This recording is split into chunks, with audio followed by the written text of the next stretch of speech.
दोस्तों, अगर तुम आज ये विशेषण की क्लास देख रहे हो, तो तुम एकदम बिल्कुल सही रास्ते पे हो।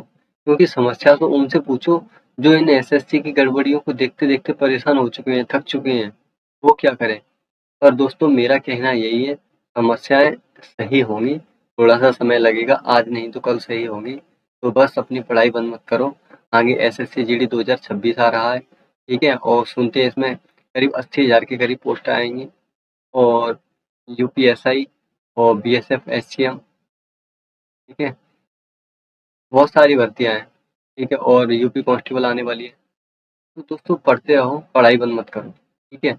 और आज जो विशेषण पढ़ने जा रहे हैं वो भले ही यूपी कांस्टेबल की परीक्षा हो, यूपीएसआई हो या एसएससी जीडी तो 26 हो या फिर बीएसएफ एससीएम हो, कोई भी परीक्षा जिसमें हिंदी पूछी जाती है उसे खात्मा करने के लिए ये छोटी सी क्लास पर्याप्त है, ठीक है? तो बिना समय खराब करते हुए विशेषण को पढ़ेंगे। विशेषण होता क्या है दोस्तों? विशेषण यानी जैसे इंग्लिश में कहें तो एडजेक्टिव, ठीक है? क्या? एडजेक्टिव। तो एडजेक्टिव क्या होता है? तो वे शब्द जो संज्ञा व सर्वनाम की विशेषता बताते हैं, वे शब्द जो संज्ञा व सर्वनाम की विशेषता बताते हैं क्या कहलाते हैं? विशेषण, ठीक है? अब दोस्तों जैसे सुंदर महिला बहुत शानदार है, मौसम बहुत सुहावना है। सुंदर महिला, जैसे ये सुंदर महिला, ये क्या है? विशेषण ही तो है। महिला क्या है? महिला तो संज्ञा है। महिला क्या है? संज्ञा। सुंदर कौन है? महिला, ठीक है? तो महिला तो संज्ञा हो गई। ये सुंदर क्या है? यही है विशेषण। ये क्या है? विशेषण, ठीक है? मैं बोला करता जाऊंगा विशेषण पे। वह शानदार है, तो शानदार क्या है? ये विशेषण। वह क्या है? वह तो सर्वनाम है, ठीक है? वह की सर्वनाम की विशेषता बता रहे कौन? शानदार, तो वो क्या हुआ? विशेषण। मौसम बहुत सुंदर है, तो मौसम क्या हुआ? मौसम ये एक संज्ञा है, ठीक है? बहुत सुहावना है, ये क्या है? सुहावना विशेषण है। लेकिन दोस्तों जो लिखा है मौसम बहुत सुहावना है, ये बहुत लिखा हुआ है, बहुत क्या है? बहुत सुहावने की भी विशेषता बता रहा है, तो ये क्या हो जाएगा? प्रविशेषण। क्या? प्रविशेषण। आगे अच्छी तरह पढ़ेंगे, प्रविशेषण पे आइए। अब विशेषक, विशेषक क्या होता है? तो दोस्तों विशेषक को ही विशेषण कहते हैं। बस सीधी सी बात, विशेषक को ही क्या कहते हैं? विशेषण, ठीक है? अब आगे बढ़े तो आगे पढ़ो प्रविशेषण के बारे में। प्रविशेषण क्या होता है? वे शब्द जो विशेषण से पहले प्रयुक्त होकर विशेषण पर जोर डालें। वे शब्द जो विशेषण से पहले प्रयुक्त होकर विशेषण पर जोर डालें। किस पर जोर डालें? विशेषण पर। अर्थात विशेषण की भी विशेषता बताते हैं। जैसे हनुमान जी बहुत अच्छे हैं। क्या वाक्य लिखा हुआ है? हनुमान जी बहुत अच्छे हैं। अब दोस्तों हनुमान हनुमान जी क्या हुआ? हनुमान जी क्या हुआ? हनुमान जी तो एक संज्ञा है, ठीक है? एक नाम। हनुमान जी बहुत अच्छे हैं, तो ये अच्छे क्या हो गया? अच्छे हो गई उनकी विशेषता। ये क्या हो गई? विशेषता। लेकिन बहुत अच्छे हैं, अच्छे की भी विशेषता ये बहुत बता रहा, तो ये क्या हो गया? विशेषण। तो विशेषण क्या हुआ? ये बहुत, ठीक है? तो वाक्य में क्या लिखा हुआ है? वो परिभाषा में, प्रविशेषण की में, जो विशेषण से पहले प्रयुक्त होकर विशेषण पर जोर डालें, अर्थात विशेषण की भी विशेषता बताते हैं, वो क्या कहलाते हैं? प्रविशेषण, ठीक है? अब दोस्तों आगे देखें, आगे विशिष्ट के बारे में। तो विशिष्ट क्या होता है?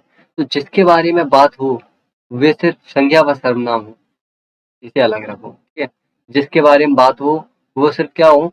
संज्ञा व सर्वनाम हो। जैसे घोड़ा बहुत ऊंचा है, घोड़ा बहुत ऊंचा है, तो ये घोड़ा क्या हुआ? कुल मिला के कहना यही है, जो संज्ञा या सब सर्वनाम शब्द होता है उसे ही क्या कहते हैं? विशेष्य, ठीक है? साधारण भाषा में ये घोड़ा क्या हुआ? संज्ञा, ठीक है? घोड़ा एक संज्ञा है। अब संज्ञा को ही विशेष्य कहते हैं। घोड़ा क्या हुआ? ये विशेष, ठीक है? बहुत ऊंचा है, तो ऊंचा क्या हो गया? ऊंचा हो गया विशेषण। ऊंचा हो गया विशेषण। अब दोस्तों बहुत क्या है? बहुत हो गया विशेषण, ठीक है? तो ये समझ आ गया विशेष्य किसे कहते हैं? जिसके बारे में बात हो या सिर्फ संज्ञा व सर्वनाम हो, ये विशेष्य कहलाता है। अब दोस्तों आगे विशेषण के भेद पढ़ें, तो विशेषण के भेद दो प्रकार से करते हैं। एक स्थान के आधार पर और दूसरा संरचना एवं प्रयोग के आधार पर, ठीक है? स्थान के आधार पर विशेषण के भेद कितने होते हैं? दो। कौन से? उद्देश्य विशेषण और विधेय विशेषण, ठीक है? इन्हें आगे अच्छी तरह पढ़ेंगे। अब अगर संरचना एवं प्रयोग के आधार पर देखें, ये कितने प्रकार के होते हैं? 4। पहला संख्यावाचक विशेषण, दूसरा परिभाषावाचक विशेषण, तीसरा सार्वनामिक विशेषण, चौथा गुणवाचक विशेषण। ठीक है, इनको वन बाई वन अपन पढ़ते हैं। सबसे पहले पढ़ेंगे स्थान के आधार पर विशेषण। जब स्थान के आधार पर विशेषण पढ़ेंगे तो वो कितने प्रकार के होते हैं? 2 प्रकार के। कौन कौन से? उद्देश्य विशेषण और विधेय विशेषण। ठीक है, अब दोस्तों उद्देश्य विशेषण होता क्या है? तो उद्देश्य विशेषण होता है जो विशेष्य से पहले आता है। उद्देश्य विशेषण की परिभाषा लिखो, जो विशेष्य से पहले आता हो। ठीक है, और विधेय की अगर परिभाषा लिखें तो विधेय की परिभाषा में लिखो विशेष्य के बाद आता है। क्या आता है? विशेष्य के बाद आता है। ठीक है, अब पॉइंट आया विशेष्य क्या होता है। तो मैं पीछे भी बता चुका हूँ पिछली स्लाइड पे कि विशेष्य ही क्या होती है? संज्ञा व सर्वनाम को ही, संज्ञा को ही क्या कहते हैं? विशेष्य। ठीक है, अब दोस्तों इसे उदाहरण के माध्यम से समझेंगे। तो ये उद्देश्य विशेषण और विधेय विशेषण की मैंने आपको परिभाषा बता ही दी है। उद्देश्य विशेषण में क्या होता है? विशेष्य से पहले आता है उद्देश्य विशेषण, और विधेय विशेषण विशेष्य के बाद आता है, यानी संज्ञा के बाद आता है। अब दोस्तों मैं तुम्हें उदाहरण के माध्यम से बताऊंगा तो अच्छी तरह समझ आएगा। ठीक है, अब उदाहरण के माध्यम से पहला लिखा है ईमानदार व्यक्ति। तो व्यक्ति क्या है? व्यक्ति क्या है? व्यक्ति तो विशेष्य है, यानी संज्ञा है। व्यक्ति क्या है? संज्ञा। लेकिन ईमानदार क्या है? ईमानदार तो विशेषण है। ईमानदार क्या है? ये एक विशेषण है। अब दोस्तों एक बात बताओ मुझे, ये संज्ञा से अगर पहले आ रहा है, संज्ञा से अगर विशेषण पहले आ रहा है तो ये कौन सा होगा? अपन ने क्या पढ़ा था उद्देश्य विशेषण में, जो संज्ञा से पहले आते हैं। ठीक है, अब संज्ञा से पहले क्या आ रहा है? ईमानदार। तो ये कौन सा विशेषण हो जाएगा? उद्देश्य विशेषण। उद्देश्य विशेषण। ठीक है, अब दूसरा लड़की बहुत प्यारी है। दूसरा सेंटेंस लिखा हुआ है लड़की बहुत प्यारी है। अब लड़की क्या है? ये एक संज्ञा है। लड़की क्या है? संज्ञा। और बहुत प्यारी है। प्यारी क्या हुआ है इसमें? विशेषण। तो ये बहुत क्या हुआ है? ये प्रविशेषण हुआ है।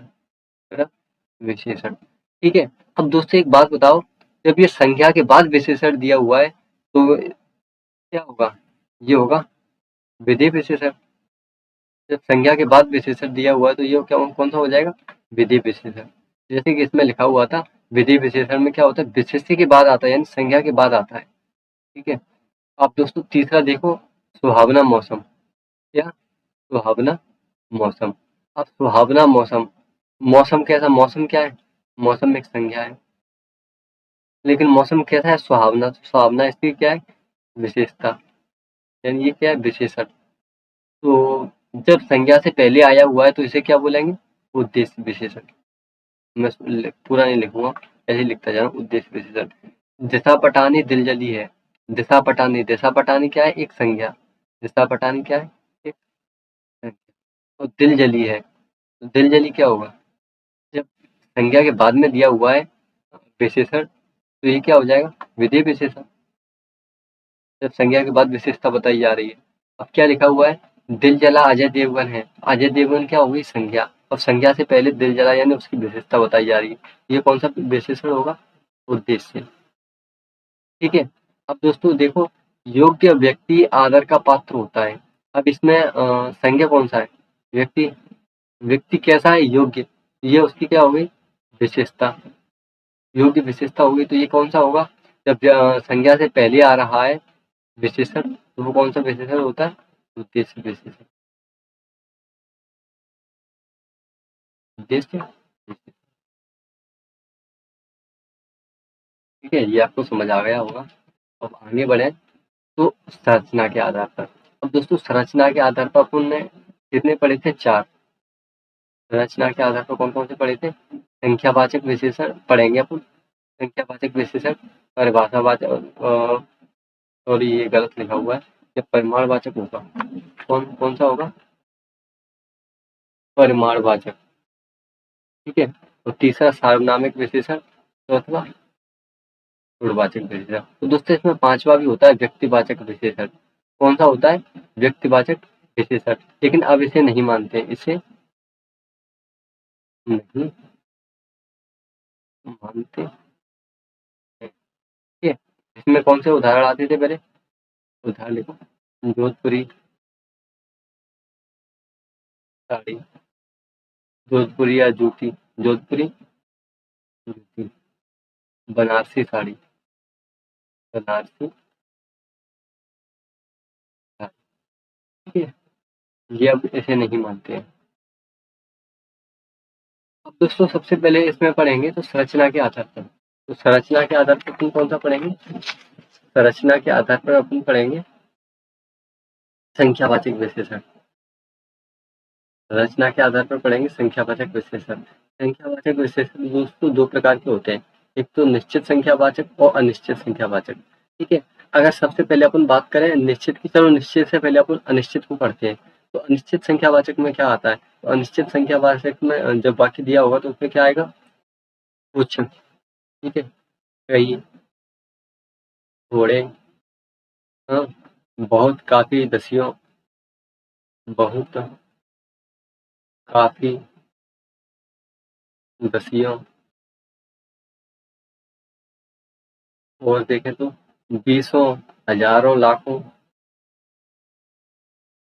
बीसों, हजारों, लाखों, और और देखें तो कोई। ये सब किसमें आते हैं? अनिश्चित संख्यावाचक। ठीक है, जो वाक्य में आप देख के पहचान लो, जब ऐसे शब्द दिए हो, जैसे कुछ, कई, थोड़े, बहुत, काफी, दसियों, बीसों, हजारों, ये लाखों, कोई, ये सब किसमें आते हैं? अनिश्चित संख्यावाचक में। लेकिन अगर निश्चित संख्यावाचक की बात करें तो निश्चित संख्यावाचक में क्या आता है? जैसे निश्चित संख्यावाचक कितने प्रकार के होते हैं? 5 प्रकार के, क्रमबोधक, आवृत्ति बोधक, समुदाय बोधक, प्रत्येक बोधक और घटना बोधक। क्रमबोधक में क्या आता है? क्रमबोधक में आता है, देखो मेरे साथ, पहला, दूसरा, तीसरा। बाकी में ऐसा का ऐसा सीधा लिखा हो, जैसे अगर हम पहली क्लास में पढ़ता है तो ये कौन सा हुआ है? क्रमबोधक हो गया। ठीक है, और आवृत्ति बोधक अगर देखें तो आवृत्ति बोधक में क्या होता है? दो गुना, त्रिगुना, चौगुना, इसमें गुना को नहीं आता है। ठीक है, अब समुदाय बोधक की बात करें तो समुदाय बोधक में क्या होता है? तीनों, चारों, ठीक है, पांचों, ये सब किसमें आते हैं? समुदाय बोधक में। अब दोस्तों प्रत्येक बोधक की अगर बात करें तो प्रत्येक बोधक में क्या आता है? हर एक, एक एक। अभी आगे इसमें अपन उदाहरण करेंगे, उसी तरह समझ आएगा। अब गणनावाचक गणनावाचक, गणनावाचक दो प्रकार का होता है, पूर्णांक बोधक और अपूर्णांक बोधक। पूर्णांक बोधक में क्या होता है? एक, दो, एक, दो, तीन, नौ, ये सब किसमें आते हैं? पूर्णांक बोधक। अपूर्णांक बोधक में क्या आता है? पाव, यानी जैसे 250 ग्राम बोलते हैं, 250 ग्राम के आधा, यानी 500 ग्राम। ठीक है, पौन, सवा, ये सब किसमें आते हैं? अपूर्णांक बोधक में। ये समझ आ गया होगा। अब अपन देखेंगे इसके ऊपर कुछ प्रश्न। ठीक है, अब दोस्तों इसमें कुछ क्वेश्चंस देखें तो क्वेश्चंस में पहला क्वेश्चन देखो, बाजार में 3 लड़के खड़े हैं। बाजार में 3 लड़के खड़े हैं। अब इसमें टोटल संख्या बता दिया, मैंने क्या बताया था? गणनावाचक में जो पूर्णांक बोधक होता है उसमें क्या होता है? 1 2 3 सीधी की सीधी गिनती लिखी होती है। तो इसमें क्या हो जाएगा? बाजार में 3 लड़के खड़े हैं, तो ये कौन सा होगा? निश्चित संख्यावाचक हो गया। और निश्चित संख्यावाचक में भी अगर पूछे तो कौन सा? तो निश्चित संख्यावाचक में ये कौन सा हो गया? पूर्णांक बोधक। कौन सा? पूर्णांक बोधक। ठीक है, अब दोस्तों अगर दूसरा देखो तो दूसरे में क्या लिखा है? बाजार में कई 200 लड़के खड़े हैं। बाजार में कई 200 लड़के खड़े हैं, कई आ गया इसमें, ये कौन सा हो जाएगा? अनिश्चित, अनिश्चित संख्यावाचक। ठीक है, राधा 5वीं मंजिल पर रहती है। राधा 5वीं मंजिल पर रहती है। मैंने क्या बताया था? क्रमबोधक में क्या आता है? पहला, दूसरा, तीसरा, चौथा, 5वां। ठीक है? तो ये कौन-सा हो जाएगा? राधा 5वीं मंजिल पर खड़ी है, तो ये कौन-सा हो जाएगा? क्रमबोधक निश्चित। क्रमबोधक निश्चित संख्यावाचक।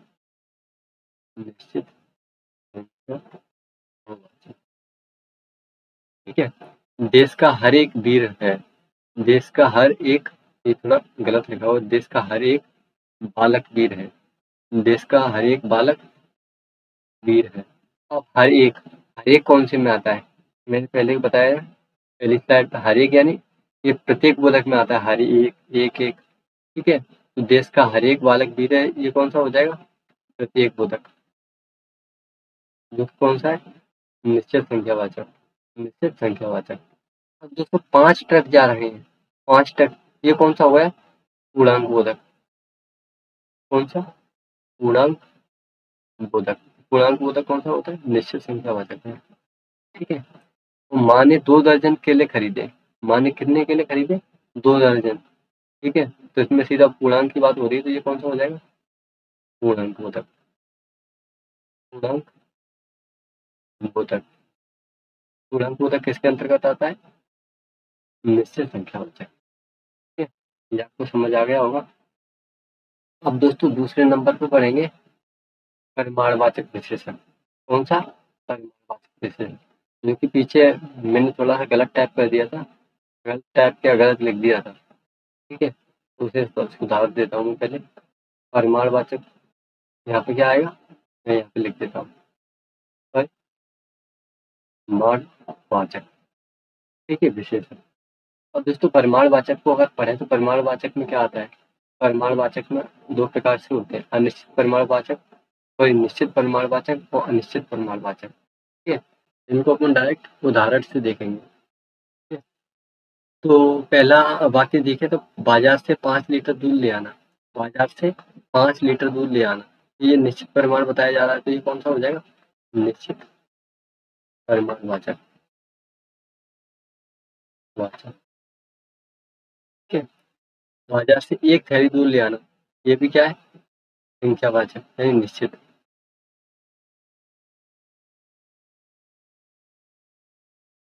संख्यावाचक।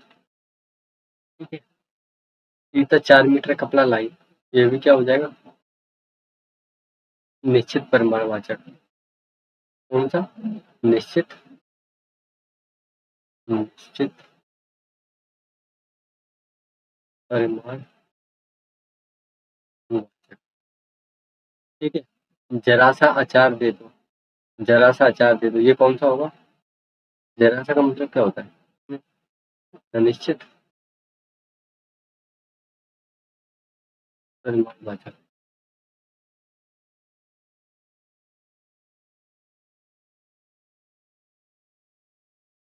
ज़रा-सा का मतलब थोड़ा-सा, मैं बोला कुछ नहीं। ठीक है? ज़रा-सा अपन नॉर्मल वाला में बोल देते, ज़रा-सा मतलब थोड़ा-सा देता हूँ। अब दोस्तों अगला सेंटेंस लिखा हुआ है 5 किलो चावल। 5 किलो चावल का मतलब ये निश्चित परिमाणवाचक। कौन-सा? निश्चित परिमाणवाचक। 2 तोले की चेन, ये भी निश्चित परिमाणवाचक है। ठीक है? तालाब में बहुत कम पानी, ये कौन-सा हुआ है? निश्चित परिमाणवाचक।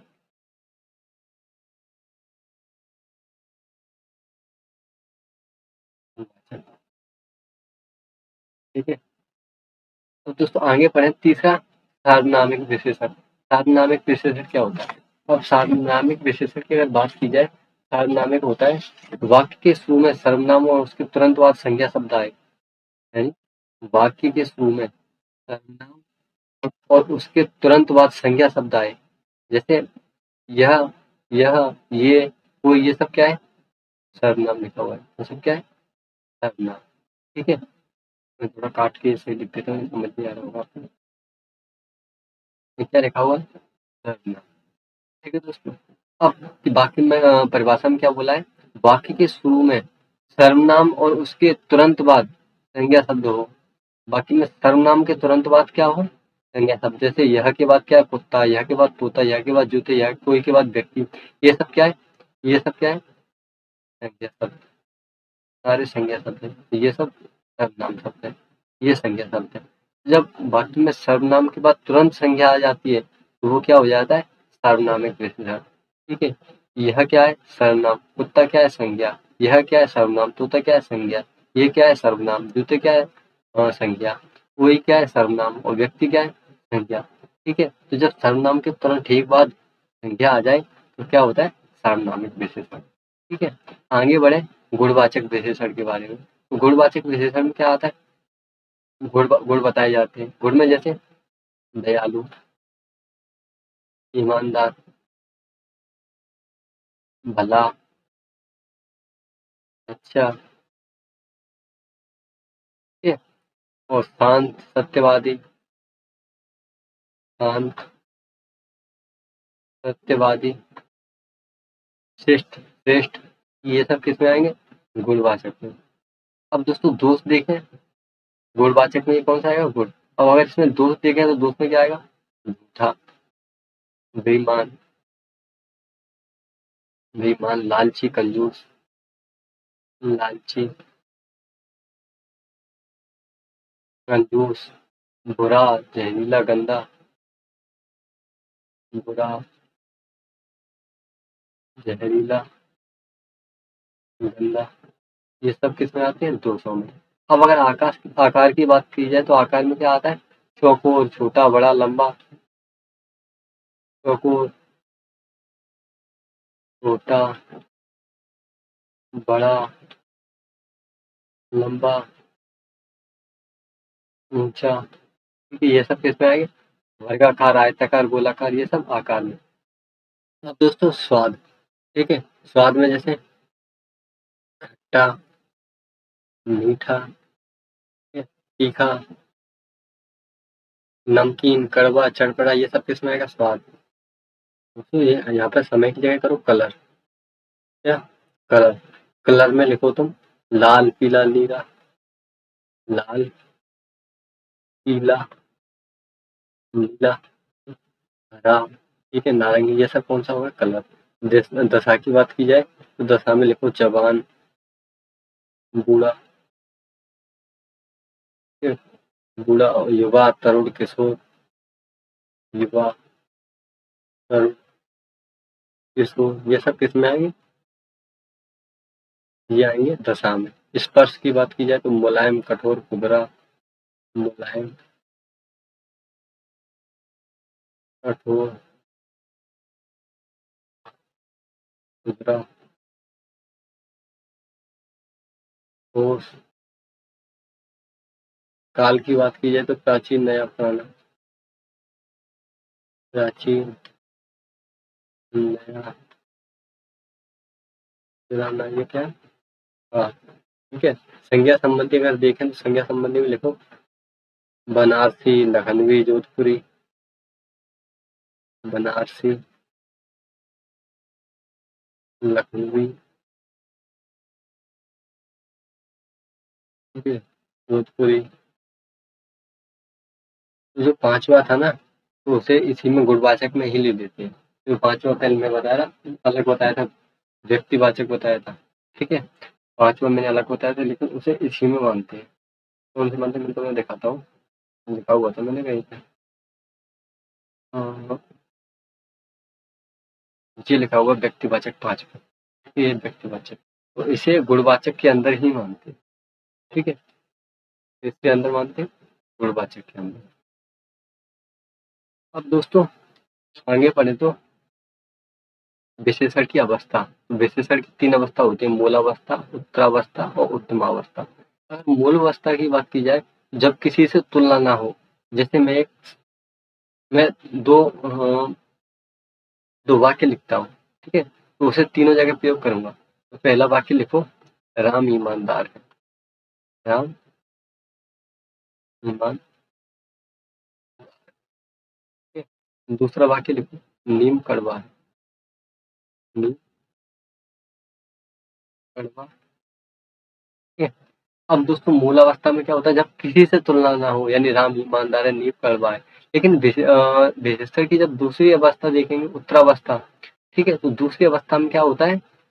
जब तुलना अन्य से हो, मैंने मूलावस्था में क्या बताया था, जब किसी से तुलना ना हो। तो वो कौन किसमें होता है, किसी से तुलना ना हो मूलावस्था में।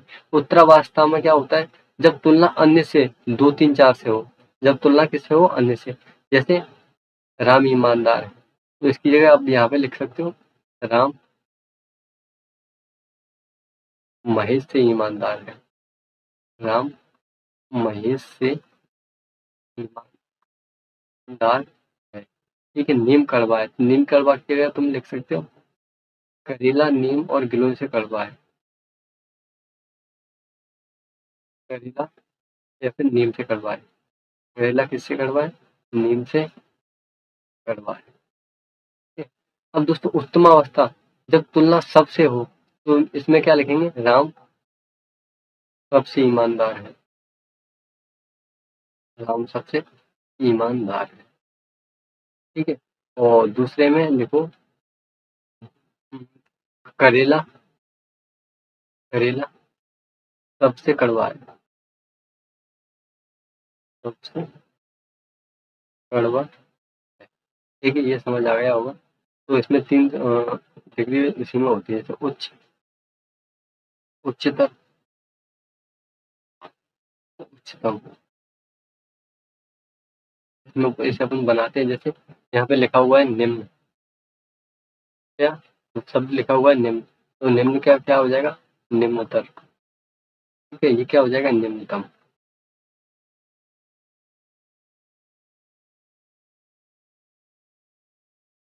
हाँ, दूसरा लिखो अच्छी। अच्छी का उच्चतर क्या में क्या लिखेंगे, अच्छी का अधिक अच्छी, अधिक अच्छी। और उच्चतम में क्या लिखेंगे, सबसे अच्छी। ठीक है, तो दोस्तों इस तरह विश्लेषण को कंप्लीट कर लिया है, और आशा करता हूँ आपको ये समझ आया होगा। दोस्तों मिलते हैं अगली क्लास में, तब तक के लिए थैंक यू। राधे राधे।